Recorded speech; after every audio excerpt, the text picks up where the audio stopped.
Guys, nag-offer naman si Home Credit ng loan consolidation.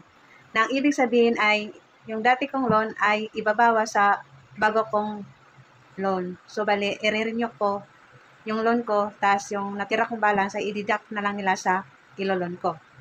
So, maganda rin kasi hindi sila nagpapabayad ng dating loan ko, hindi ibabawas nilang nila sa bago kong loan. So, yun po ang kagandahan dito sa Home Credit po. At may mga insurance na benefits din. May isang buwan na kapag hindi ka ay may siya ng loan protect. Pero isang buwan mo lang iyon magagamit. Kasi pag 2 buwan na hindi ka makakabayad, masisira na po ang record nyo. So, isang buwan lang. At tatawagan mo yung customer service para walang penalty yung isang buwan na hindi ka makapagbayad. So, yun po ang kagandahan ng loan protect sa Home Credit. So, maglo-loan na naman ako, guys. So, just watch this.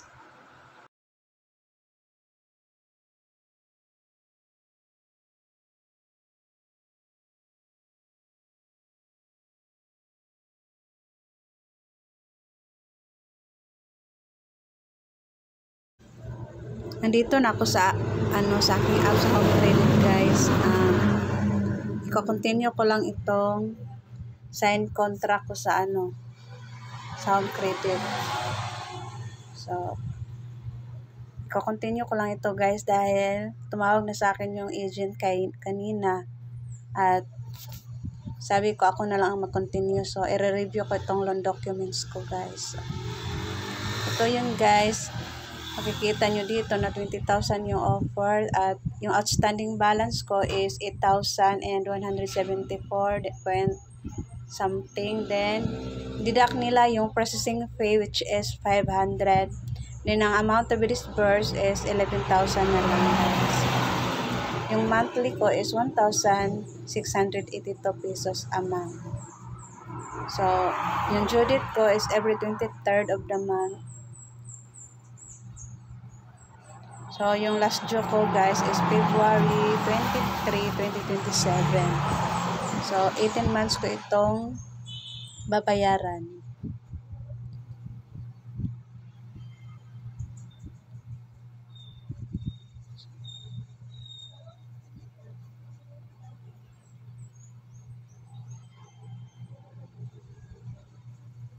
So, ito na, guys.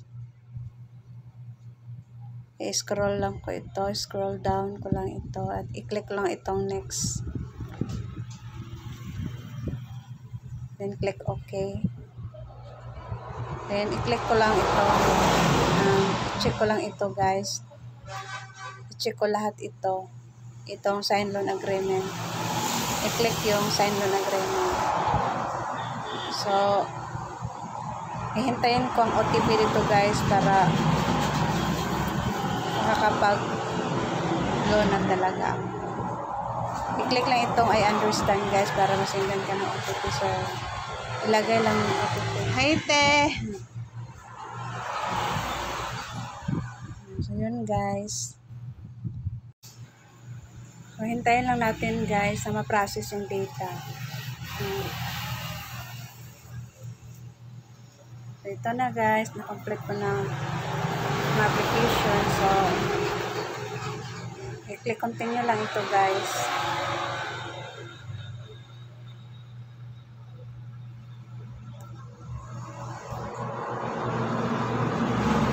Pili ka lang dito, guys, kung saan ka magbabayad. Gcash ba, sa Pay Online, or over the counter. Maraming pagpipilian, guys, kung saan ka magbabayad. Sa akin, guys, is sa Gcash na ako lagi nagbabayad. Hindi na pala sila ng partner. Sa Maya na ako